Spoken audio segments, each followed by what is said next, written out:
तकबीर हो ज़बां पे सारा खालिक अकबर, अल्लाह का नारा से हो क़ल्बों पे मुनव्वर। तकबीर हो ज़बां पे सारा खालिक अकबर, अल्लाह का नारा से हो क़ल्बों पे मुनव्वर। अल्लाहु अकबर हो अल्लाहु अकबर, अल्लाहु अकबर बोलो अल्लाहु अकबर, अल्लाहु अकबर हो अल्लाहु अकबर, अल्लाहु अकबर बोलो अल्लाहु अकबर। यहूद नसारा से परेशान नहीं मुमीन, हर वक्त गुजरते मुकाबला में फिलिस्तीन। यहूद नसारा से परेशान नहीं मुमीन, हर वक्त गुजरते मुकाबला में फिलिस्तीन। बहते हैं खून आँखों से पानी हम तो बेखबर, अल्लाह का नारा से हो क़ल्बों पे मुनव्वर। तकबीर हो ज़बां पे सारा खालिक अकबर, अल्लाह का नारा से हो क़ल्बों पे मुनव्वर। अल्लाहु अकबर हो अल्लाहु अकबर, अल्लाहु अकबर बोलो अल्लाहु अकबर, अल्लाहु अकबर हो अल्लाहु अकबर, अल्लाहु अकबर बोलो अल्लाहु अकबर। ज़मीं मेरे अल्लाह मेरा हम सच्चा मुसलमान, एक हाथ में तलवार एक हाथ में कुरान। ज़मीं मेरी अल्लाह मेरा हम सच्चा मुसलमान, एक हाथ में तलवार एक हाथ में कुरान। तक़ुत नहीं जालिम को भी कामयाब हो एक बार, अल्लाह का नारा से हो क़ल्बों पे मुनव्वर। तकबीर हो ज़बां पे सारा खालिक अकबर, अल्लाह का नारा से हो क़ल्बों पे मुनव्वर। अल्लाहु अकबर हो अल्लाहु अकबर, अल्लाहु अकबर बोलो अल्लाहु अकबर, अल्लाहु अकबर हो अल्लाहु अकबर, अल्लाहु अकबर बोलो अल्लाहु अकबर। तकबीर हो तकबीर अल्लाहु अकबर, अल्लाह का नारा से हो क़ल्बों पे मुनव्वर। क़िबला हमें काबा भी हमें, क़िबला हमें काबा भी हम, अल्लाह के कसम दुश्मन को जरा छोड़ने ही तैयार रहो हरदम। कुर्बा के नतीजा में शहीद हो तो ये बेहतर, अल्लाह का नारा से हो क़ल्बों पे मुनव्वर। तकबीर हो ज़बां पे सारा खालिक अकबर, अल्लाह का नारा से हो क़ल्बों पे मुनव्वर। अल्लाहु अकबर हो अल्लाहु अकबर, अल्लाहु अकबर बोलो अल्लाहु अकबर, अल्लाहु अकबर हो अल्लाहु अकबर, अल्लाहु अकबर बोलो अल्लाहु अकबर, अल्लाहु अकबर बोलो अल्लाहु अकबर।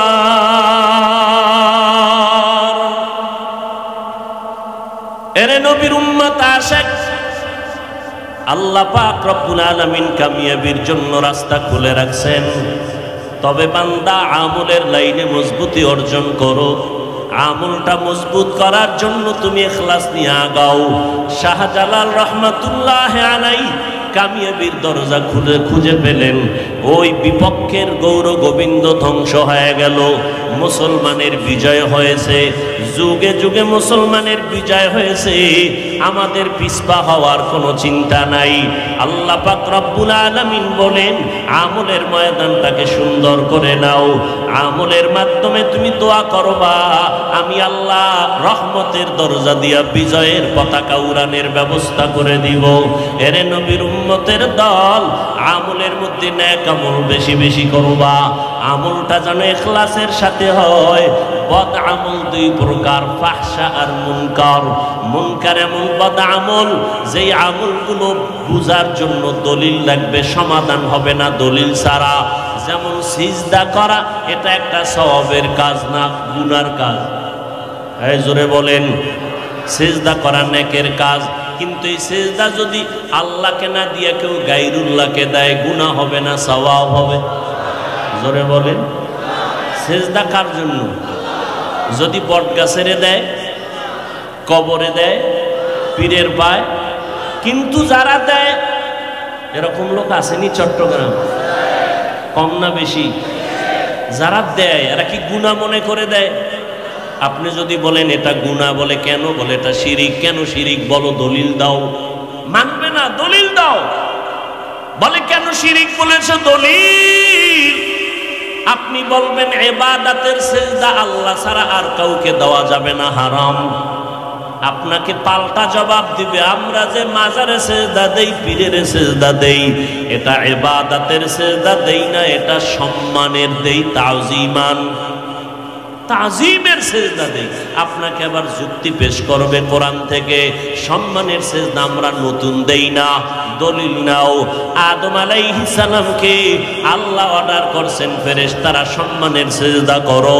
ইউসুফ নবীকে তার মা বাবা, তার ভাইয়েরা সিজদা করেছে সম্মানের। এবার আপনি কি জবাব দিবেন? আপনি যদি পাল্টা প্রশ্ন করেন, এই মাজারে সিজদা দেনেওয়ালা ভাই, তুমি যে আদম নবীর দলিল দিলা, ইউসুফ আলাইহিস সালামের দলিল পেশ করলা, বলো তুমি আদমের উম্মত না ইউসুফের উম্মত, নাকি আখিরি নবীর উম্মত? কি বলবে? মুসা নবীর উম্মত? বলবে হ্যাঁ আমি আখিরি নবীর উম্মত, শেষ নবীর উম্মত।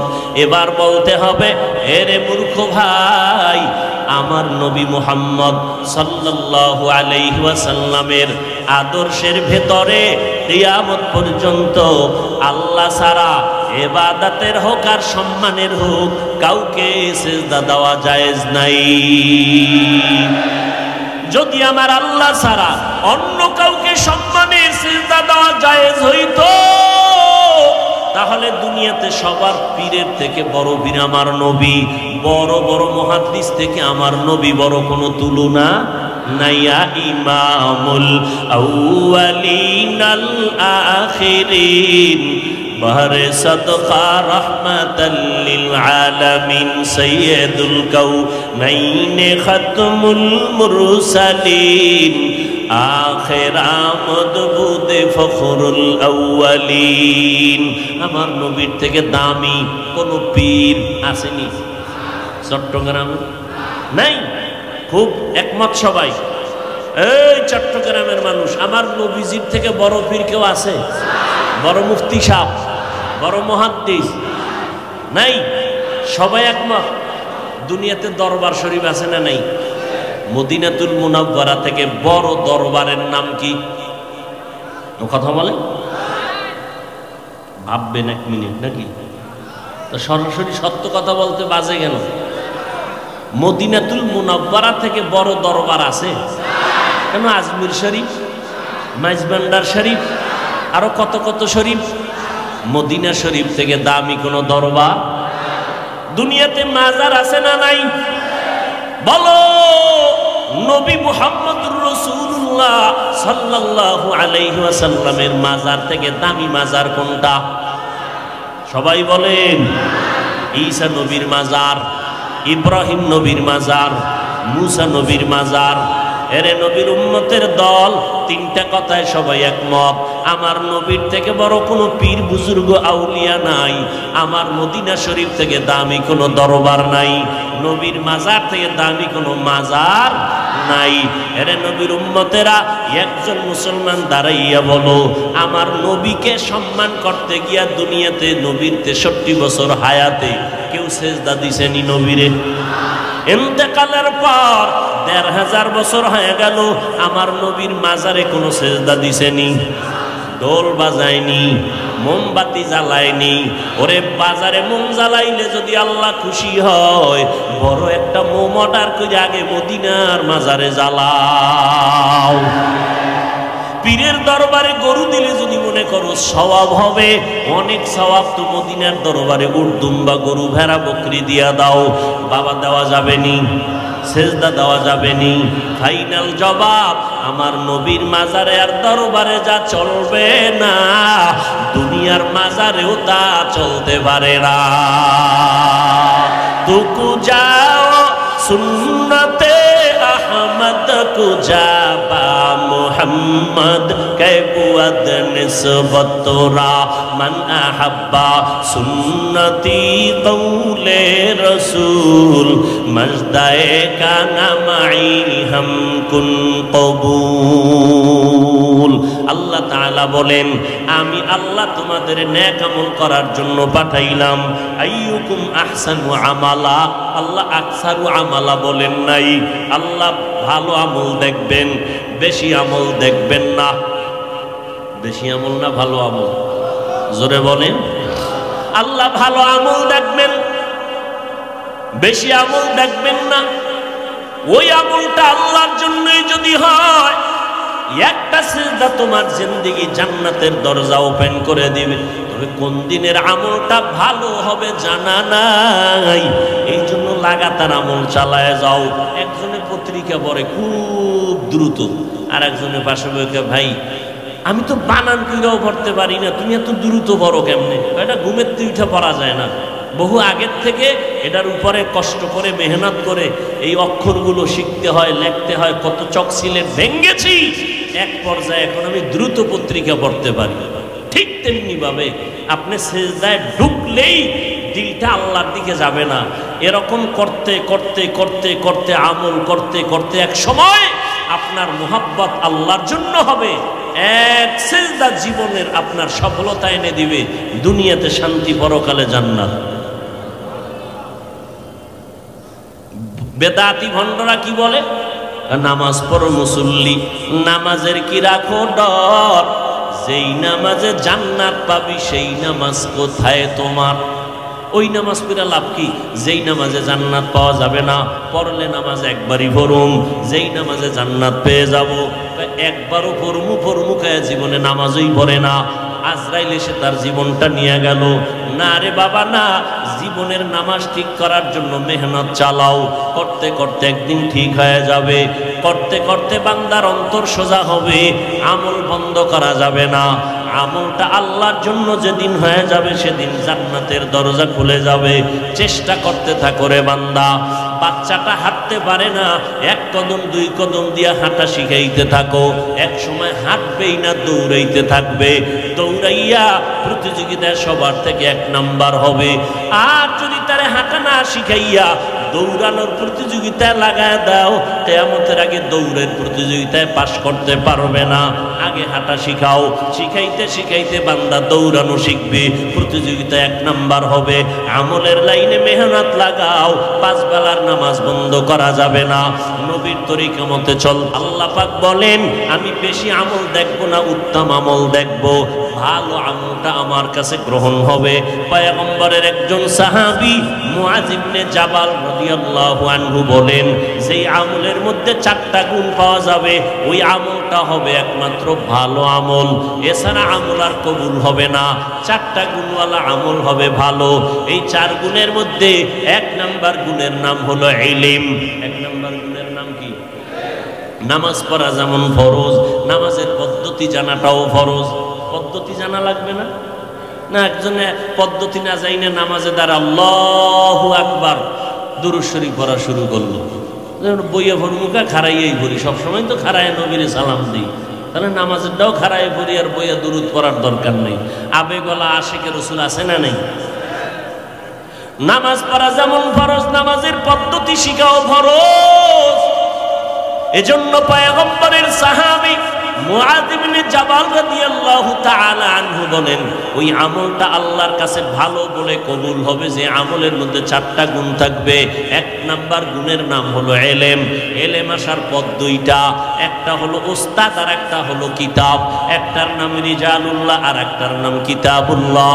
আল্লাহর প্রতিনিধি দল, আল্লাহর পক্ষ থেকে দেওয়া কিতাব, আল্লাহর প্রতিনিধি দলের মধ্যে ব্যক্তি যারা, শ্রেষ্ঠ ব্যক্তি রহমাতুল লিল আলামিন। আর আল্লাহর দেওয়া কিতাবের মধ্যে শ্রেষ্ঠ কিতাব হলো কোরআনুল কারীম। কোরআন আছে, নবী নাই। এখন কোরআন শিখার ওস্তাদ পাবো কই? কিয়ামত পর্যন্ত নবী আর আসবেন না।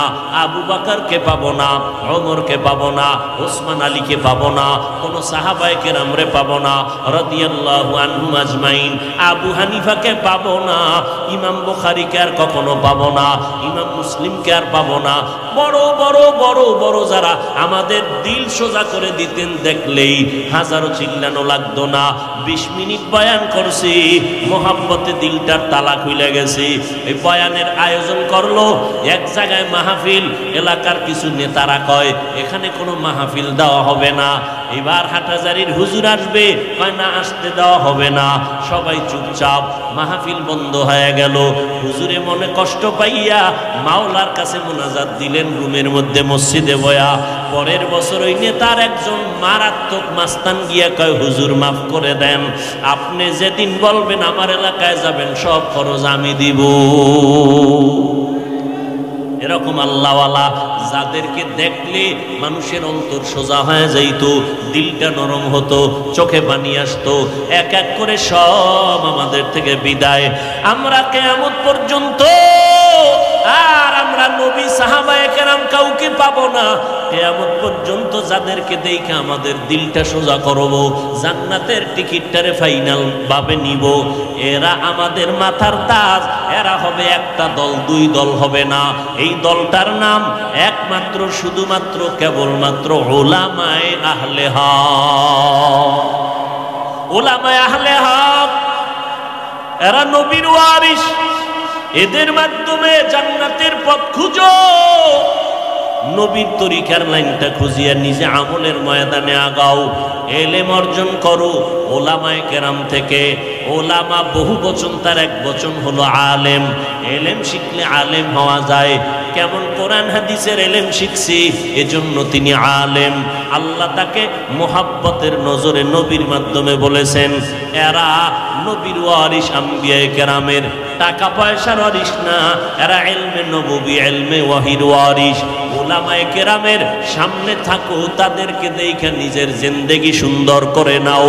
বিরোধিতা করবা না, কপাল পুড়তে সময় লাগবে না।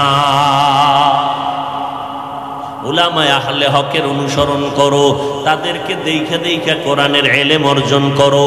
মুআয ইবনে জাবাল নবীর সাহাবী রাদিয়াল্লাহু আনহু বলেন, আল্লাহর কাছে ওই আমলটা বেশি প্রিয়, বেশি ভালো যেই আমলের মধ্যে 4টা গুণ থাকবে। 1 নাম্বার গুণের নাম ইলম, 2 নাম্বার গুণের নাম বিশুদ্ধ নিয়ত।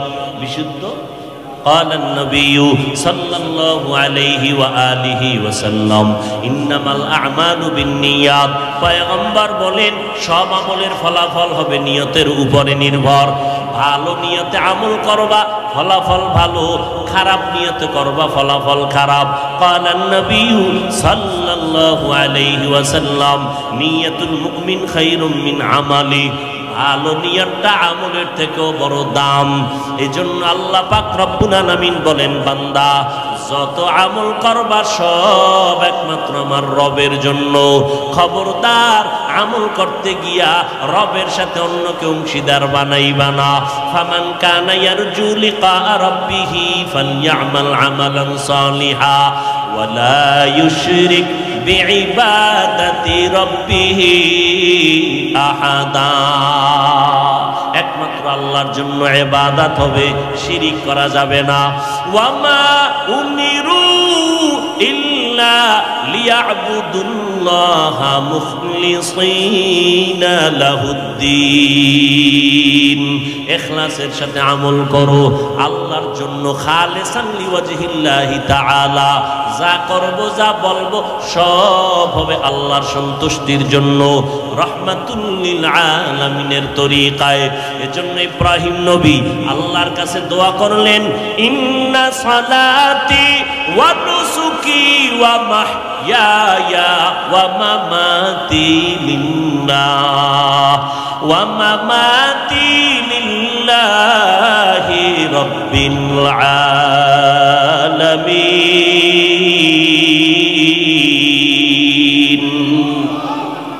আমার নামাজ, আমার কুরবানি, আমার বেঁচে থাকা, মরে যাওয়া কার জন্য?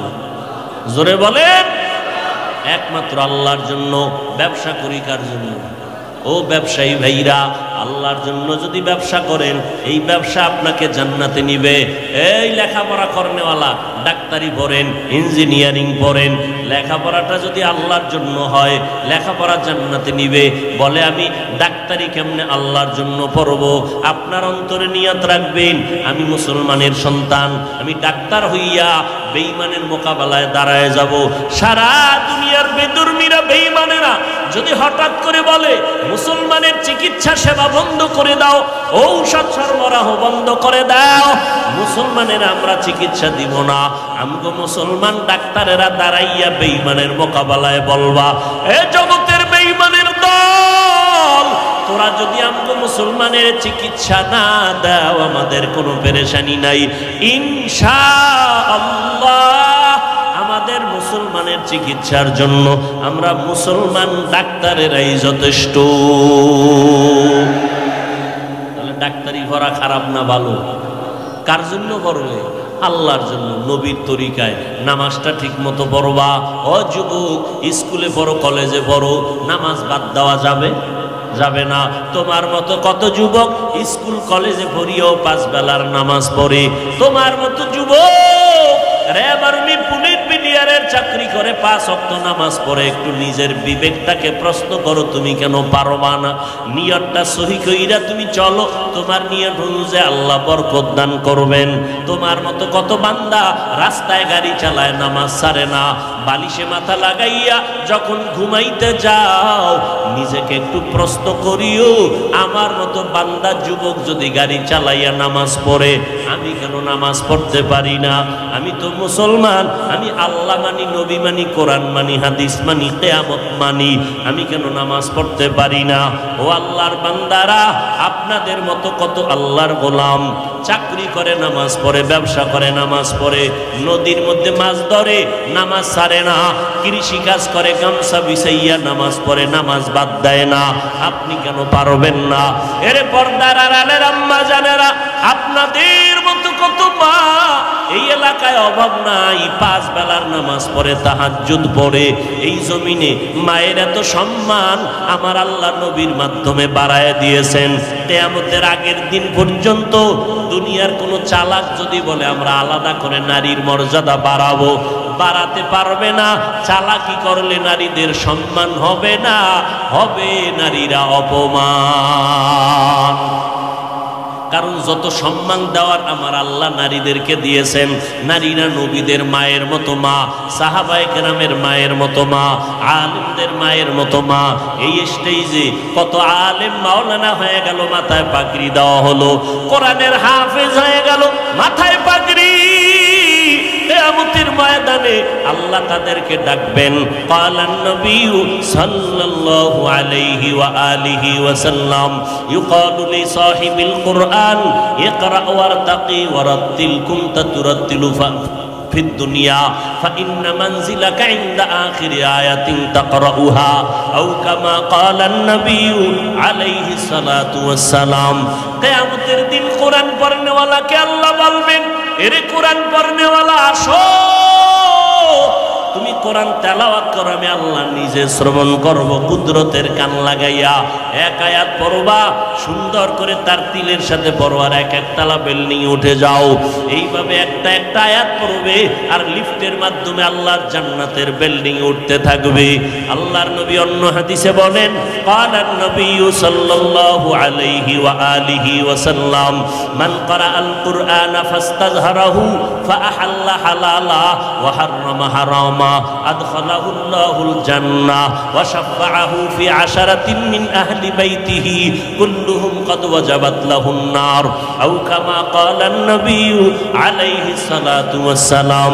কিয়ামতের ময়দানে একজন কোরআন পড়নেওয়ালা যারা আল্লাহর নবীর তরিকার উপরে জীবন চালাইলো, হালালের উপরে হারামকে বর্জন করলো, হাসরের ময়দানে আল্লাহ বলবেন, আমার কোরআন পড়নেওয়ালারা কই?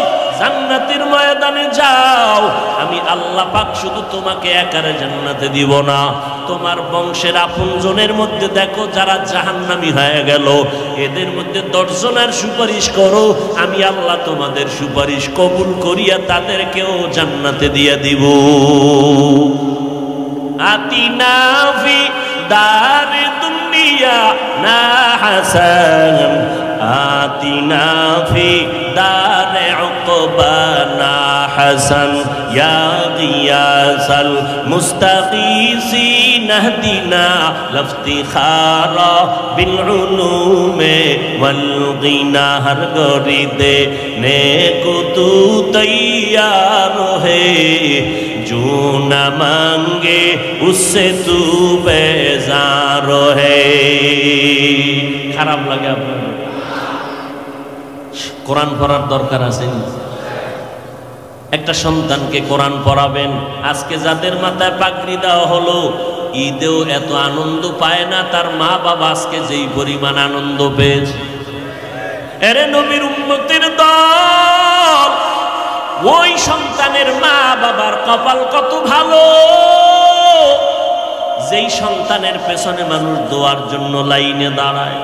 ওই সন্তানের মা বাবার কপাল কত ভালো, যেই মা বাবার সন্তানের পেছনে হাজার হাজার মানুষ দাঁড়ায় নামাজ আদায় করে।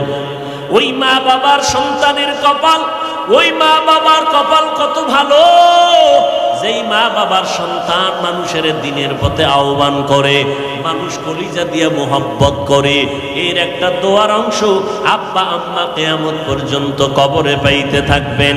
এরে আম্মা জানেরা, সন্তান ভালো হওয়া খারাপ হওয়া নির্ভর করে আম্মা জানের আদর্শের উপরে। ইমাম গাজালি রাহমাতুল্লাহ আলাইহি বলেন, প্রত্যেকটা সন্তানের জন্য মা হলো প্রাথমিক শিক্ষিকা। নবীও বলেন, ক্বালান নবী সাল্লাল্লাহু আলাইহি ওয়া আলিহি ওয়াসাল্লাম, আদ-দুনিয়া কুল্লুহা মাতা ওয়া খায়রু মাতা'id দুনিয়াল ইমরাতুস সালিহা। আল্লাহর নবী বলেন, দুনিয়াতে সব মহা সম্পদ, এর মধ্যে দামি সম্পদ হলো নেককারিনী মহিলারা। এরে আল্লাহর বান্দা, আমি একটা ঘটনা সব জায়গায় বলি। দুই ভাই, ছোট ভাই কিছুদিন পরে বিয়ে করে ফেললো, বড় ভাই বিবাহ করে না। বড় ভাইয়ের বিবাহের অপেক্ষা করতে করতে শেষ পর্যন্ত ছোট ভাই আগে বিবাহ করে ফেললো। একদিন ছোট ভাই বলে, বড় ভাই তুমি বিবাহ করো না কেন? আমি মনের মতো মেয়ে পাই না। তাই নাকি? ছোট ভাই মনে মনে ভাবলো, এক সম্ভ্রান্ত পরিবারের সুন্দরী মেয়েকে আমি দেই। খুঁজিয়া খুঁজিয়া বের করে দিল। বড় ভাই, বাবা টাকাওয়ালা, টাকার অভাব নাই, সম্মানের অভাব নাই, মেয়েটা বড় সুন্দরী, বিবাহ করে নাও। দেখার পরে জানার পরে বড় ভাই বলে, এই মেয়ে আমি চাই না। তো তুমি কেমন মেয়ে চাও? বড় ভাই ডাক দিয়ে কয়, আমি এমন একটা মেয়ে চাই যেই মেয়েটা আমার অর্ধাঙ্গিনী হবেন, আমার সহধর্মিনী হবেন, আমারে দিয়া দুনিয়ার জান্নাতের বাগান সাজাবেন, আমার হাতটা ধইরা আমার স্ত্রী আমাকে জান্নাতের দরজা দিয়া ঢুকায় দিবেন। এমন একজন মন মানসিকতার আমি একটা স্ত্রী, আমি আপন মেয়ে চাই, যে একটা সন্তানকে দুনিয়াতে লালন পালন করে আদর্শওয়ালা বানায় দিবে। আল্লাহর বান্দা এই কথা বলার পর ছোট ভাই বলে, এমন মেয়েও তুমি পাইবা না, বিয়েও তোমার কপালে হবে না। বড় ভাই ডাক দিয়া কয়, ছোট ভাই শুনে রাখ, আমার অন্তরের নিয়ত যদি ভালোই হয়, একদিন আগে পড়ে না পড়ে আমি ইনশাআল্লাহ আমার নিয়তের বরকতের ফলাফল আমি পেয়ে যাব। নিয়ত ভালো তো ফলাফল কি? কিছুদিন চলে গেল এভাবে, হঠাৎ করে খবর পাইছি এলাকার পাশের একটা এলাকায় মসজিদে বড় একজন আল্লাহওয়ালা আসেন মাঝে মাঝে, আইসা ওখানে থাকেন 2-4 দিন, মানুষের জন্য দোয়া দায়ী করেন। এবার ওই বড় ভাইটা চলে গেল ওই বুজুর্গের কাছে দোয়া নেওয়ার জন্য, আল্লাহওয়ালার কাছে। সকালবেলা যাইয়া দোয়া চাইলেন, হুজুর একটু দোয়া করে দেন। বিবাহ করেছো? না, আমি বিবাহ করি নাই। হুজুর দোয়া করবেন। এমন টাইমে একটা মসজিদের জানালার বাহির থেকে পর্দা রক্ষা করে যুবতী একটা মেয়ে হুজুরকে সালাম দিলেন, সালামু আলাইকুম।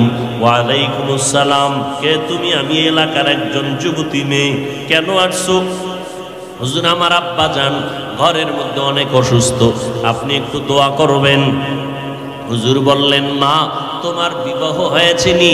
দাম্পত্য জীবন শুরু করছো নি? মেয়েটা বলে, না করি নাই। কেন করো নাই রে মা? তোমার বয়সটা কত? বলে, বয়স আমার সীমানার অতিক্রম হতে চলছে, বিয়া কেন বসো না? মেয়েটা ডাক দিয়া কয়, হুজুর মনের মতো যুবক ছেলে পাই না। কেমন ছেলে তুমি চাও?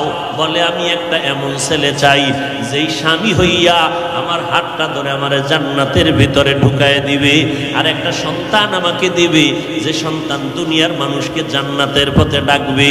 এইবার যুবক ছেলেটা ওই যুবতী মেয়ের কথা শুনিয়া ওই বড় ভাই আল্লাহওয়ালার পাশে বসে গয়, হুজুর বেয়াদবি মাফ করবেন, আমিও বিবাহ করি না, এমন একটা মেয়ে আমি আশান্বিত, একটু যদি আপনি মধ্যস্থা হইয়া ব্যবস্থা করে দেন, আমি মেয়েটাকে বিয়ে করতে রাজি। খবর নিয়ে দেখলো আর্থিক অবস্থা তেমন ভালো না। আল্লাহর বান্দা বলে, আমার অর্থের দরকার নাই, আমার দিনদারি দরকার, আমি টাকা চাই না, আমি জান্নাতের বাগান সাজাইতে চাই। জান্নাতের বাগান সাজাইতে টাকা লাগে না, আমলের ময়দান লাগবে, আমলওয়ালা মহিলা লাগবে। এবার বিবাহ হইয়া গেল, স্বামী আর স্ত্রী দুজনে এক মনের হয়ে গেল। ফজরের নামাজ পড়ে যে আগে উঠবে, স্বামী উঠলে স্ত্রীকে ডাকে, স্ত্রী ঘুম থেকে উঠলে স্বামীকে ডাক দেয়। এইভাবে নামাজটা পড়ে। দুনিয়ার সব একদিক, তার আল্লাহর মোহব্বত আর ইবাদত আর একদিক। নামাজ পড়ে পড়ে রাতের বেলা দুজন দোয়া করে, আল্লাহ এমন একটা সন্তান তুমি আমাদের দাও যেই সন্তানের মাধ্যমে হাজারো মানুষ দিনের পথ খুঁজে পাবে, দুনিয়ার মানুষ দিনের লাইনে আসবে। আল্লাহ পাক রব্বুল আলামিন স্বামী আর স্ত্রীর চোখের পানি কবুল করেছেন, একটা নেককার সন্তান দান করলেন। আব্বা আম্মা কষ্ট করে সন্তানটারে বড় বানাইলেন। সন্তানটাকে বড় বানাইয়া যখন উপযুক্ত বয়সে হয়ে গেল, আল্লাহ পাক রব্বুল আলামিন খেদমতের রাস্তা খুলে দিলেন। ওই সন্তান এমন বীর পুরুষ হয়ে গেল। এক সময় আল্লাহ তার এত শক্তি দান করলেন, সিরিয়া মিশর হাতের মুঠায় নিয়ে নিলেন। বাইতুল মাকদিস জেরুজালেম ওই বেঈমানদের হাত থেকে মুসলমান ওই বান্দা হস্তগত করে ফেললেন। জালেম বেঈমানের জুলুম থেকে বাইতুল মাকদিসকে হাতে নিয়েছেন বীর পুরুষ। ইতিহাসের পৃষ্ঠায় আজও তার নাম স্মরণ করে সারা দুনিয়াবাসী। গুগলের মধ্যে নামটা লেখা সার্চ দাও, ওই সন্তান আর কেউ নাই, সুলতান সালাউদ্দিন আইয়ুবী রহমাতুল্লাহ আলাইহি।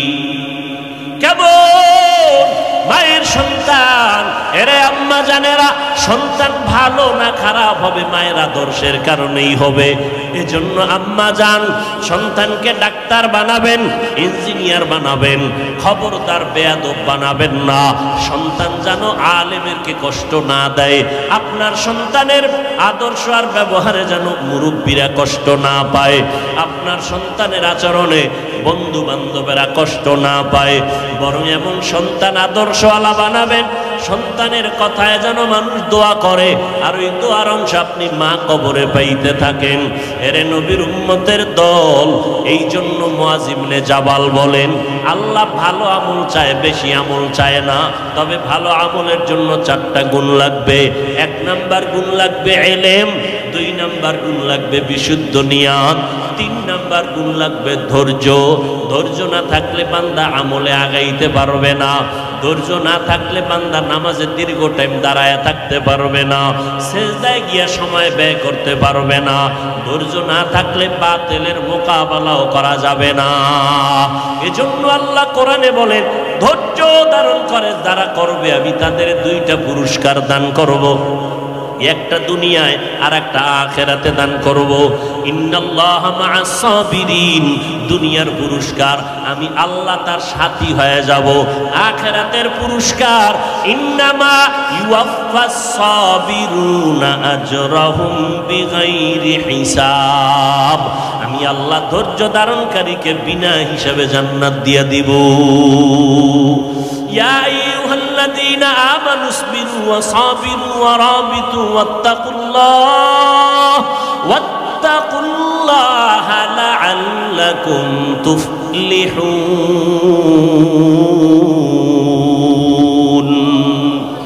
ধৈর্য ধারণ করো, ধৈর্যের উপরে মজবুত হয়ে থাকো, না হয় কামিয়াবি হতে পারবে না। আল্লাহ ধৈর্যের গুণ আমাদের দান করেন, সাবিরিনদের অন্তর্ভুক্ত হওয়ার তৌফিক দান করেন, আমিন। মুআয ইবনে জাবাল বলেন, আল্লাহর কাছে আমলটা কবুল হওয়ার জন্য 4 গুণের 4th নাম্বার গুণের নাম হলো ইখলাস। ইখলাস মানি আমি যা করব, যা বলবো কার জন্য? আল্লাহর জন্য। আমি আল্লাহর সন্তুষ্টির জন্য বয়ান করব, আল্লাহর সন্তুষ্টির জন্য বয়ান শুনব। কাউকে মুহাব্বত করব আল্লাহর মুহাব্বতের জন্য, কাউকে দুশমন মনে করব তাও আল্লাহকে খুশি করার জন্য। এই নিয়তে বান্দা অল্প আমলও যদি করো, নাজাতের দরজা খুলে যাবে। এক আল্লাহর বান্দি জীবনভর গুনাহ করতে করতে কোনো নেক নাই, রাস্তা দিয়ে হাঁটতেছে, দেখে একটা কুকুর পিপাসায় ছটফট করে পানির তৃষ্ণায়, আল্লাহর বান্দি জাহান্নামী গুনাহগার দৌড়াইয়া গেল পানি আনার জন্য। কোথাও গিয়ে একটা কূপের থেকে পানি নিবে, পানি অনেক নিচে, উঠানোর পাত্র নাই। পায়ে ছিল চামড়ার মোজা, ওই মোজা খুলে আল্লাহর বান্দি মোজাটা ফালাইয়া পানি আনতে পারে না, পানি আরো নিচে। মাথায় ছিল একটা বড় ওড়না, ওড়না খুলিয়া এক মাথা মোজায় গিরা লাগাইয়া পানি উঠাইয়া কুকুরকে পান করায় দিল। মদিনার নবী সাহাবায়ে কেরামদেরকে বলেন, ও সাহাবায়ে কেরাম, এই আল্লাহর বান্দি এই সওয়াবের কাজটা করার কারণে আল্লাহর গায়বী আওয়াজ এসে গেল, ও জাহান্নামী নারী, তুমি যে একটা কুকুরকে পানি পান করাইয়া ওরে ঠান্ডা করে দিয়েছো, তোমার জীবনের গুনাহগুলো মাফ হয়ে গেছে। এজন্য ইখলাসের আমল বড় দামি। নবী বলেন, আখলিস দীনাকা ইয়াকফিকাল আমালুল কলিল, অল্প আমল নাজাতের জন্য যথেষ্ট হবে যদি আল্লাহর জন্য হয়। নামাজ পড়ব আল্লাহকে রাজি করার জন্য। ও যুবক, কয়দিন আর দুনিয়ায় যৌবনের বাহাদুরি করো বারে বাবা, মনটাকে বুঝাও। তোমার মতো যুবক স্কুল কলেজে পড়ে, নামাজ পড়ে, তুমি কেন পারো না? কয়দিন আর বাহাদুরি করো বারে বাবা, এমন একটা দিন নাই যুবকের লাশের খবর নাই। আজকে থেকে তওবা করে নাও, আর আল্লাহকে বেজার করবা না। আল্লাহকে মনে মনে ডাকো আর বলো, হে মালিক, এই ময়দানে আমার মতো গুনাহগার কেউ নাই। জীবনে গুনাহ করে করে হাত দুইটা নাপাক করে ফেলেছি, চোখ দুইটা নাপাক করে ফেলেছি, কত গীবত গালাগালি করিয়া জবানটা নাপাক করেছি। আয় আল্লাহ, আজকে থেকে গুনার থেকে তওবা করে নিব, আর নামাজ ছাড়ব না, বেপরদায় চলব না, মা বাবাকে কষ্ট দিব না, ওলামায়ে কেরামের বিরোধিতা করে গুনাহগার হব না, নবীর তরিকা মেনে চলব, ওলামায়ে কেরামের পরামর্শ নিয়া আল্লাহর হুকুম মতো চলব। হায়াতের মালিক আমার আল্লাহ, ইজ্জতের মালিক আল্লাহ, রিজিকের মালিক আমার আল্লাহ, অতএব আল্লাহকে বেজার করব না। আজকে করোনা গেল, দুনিয়াটা একেবারে ঠান্ডা হয়ে গেল, বড় বড় বাহাদুরেরা মাথা নত করে দিল। স্কুল বন্ধ, করোনায় কলেজ বন্ধ, ব্যবসা বন্ধ, চাকরি বন্ধ। তাকাইয়া দেখছুনি রে চট্টগ্রামের মুসলমানেরা, কোরআনের একটা মাদ্রাসাও বন্ধ হয় নাই। হেফাজতের মালিককে। অতএব আল্লাহর বান্দারা, তুমি স্কুলে পড়ো, কলেজে পড়ো, চাকরি করো, ব্যবসা করো, আর আমার মাওলাকে ভুলে যাইও না। নবীর তরিকারে জবাই করবা না। পাক্কা নিয়াত করো, মরে গেলে যাব, আল্লাহ আমাকে ইজ্জত দেওয়ার মালিক, সম্মান দেওয়ার মালিক, রিজিক দেওয়ার মালিক। আজকে থেকেই তওবা করে নিব, আর নামাজ ছাড়ব না। পিছনে যত নামাজ বাদ দিয়েছি আজকে থেকে তওবা করলাম, নামাজ ছাড়ব না, বেপরদায় চলব না। তবে এটাও সত্য কথা, সবার কপালে তওবা নসিব হবে না। আমার নবীকে দেখার পর যাদের জন্য জাহান্নামের আগুন হারাম হয়ে যাবে, অথচ আবু জাহাল নবীরে দেখলো, বয়ান শুনলো, কালেমা পড়ে নাই। আর ওমরের মতো বান্দা নবীর কল্লা কাটতে আইসা কালেমা পড়ে মুসলমান হয়ে গেল। এই জমিনে আবু জাহালের মতো শক্ত অন্তরের কিছু মানুষ থাকবে, হাজারো বয়ানে তাদের দিল নরম হবে না। বাইরে গিয়া তারা সমালোচনা করে করে গুনার পাল্লা ভারী করবে। আর ওমরের মতো মেজাজ নিয়ে কেউ ময়দানে ঢুকবে, ঢুকার পরে আল্লাহর বান্দার যখন মরণের কথা স্মরণ হয়ে যাবে, আল্লাহর আযাবের কথা স্মরণ হবে, গুনার কথা স্মরণ হবে, তখন দিলটা নরম হয়ে যাবে। নিজে নিজে আল্লাহকে একা একা ডেকে বলবে, আল্লাহ আমার মতো মনে হয় যেন গুনাহগার এই এলাকায় আর কেউ নাই। মা বাবারে কত কষ্ট দিলাম, ওলামায়ে কেরামেরে কত কষ্ট দিলাম, কত আপনজনরে কষ্ট দিলাম, আমার কথা কত খারাপ, আমার হাত দুইটা কত খারাপ, মানুষের উপকার করে নাই, শুধুই ক্ষতি করলো। আমার জবান মানুষের ক্ষতি করলো, উপকার করতে পারে নাই। আমার জীবনটা কি এতই খারাপ, আমি মানুষ হিসাবে তো কোনো মানুষের উপকার করতে পারলাম না। ও আল্লাহ, আজকে থেকে তওবা করে নিলাম, মরিয়া গেলে যাব, আর কোনোদিন কারো ক্ষতি করব না, আর কোনোদিন কারো ক্ষতির চিন্তাও করব না, দেশের বিরুদ্ধে, জাতির বিরুদ্ধে ষড়যন্ত্র করব না, নবীর তরিকা মেনে চলব।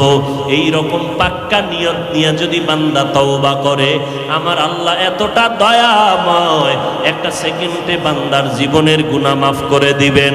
এইভাবে যদি খাঁটি অন্তরে তওবা করার যদি কারো অন্তরে নিয়ত হয়, মুনাফিকি দুর্বলতা যদি না থাকে, আজকে থেকেই নবীর তরিকা মেনে চলবো, উলামায়ে কেরামের পরামর্শ নিয়ে আমল করব, মা বাবার দোয়া নিয়ে চলবো। তওবা করার মতো পাক্কা নিয়ত যাদের অন্তরে আছে, তাদেরকে বলবো দুটো হাত আমার আল্লাহকে দেখাইয়া দেই। আয় আল্লাহ, হাতগুলো কবুল করে নেন, তওবা কবুল করে নেন, তওবার উপরে মজবুত হইয়া চলার মতো তৌফিক দান করেন, আমিন।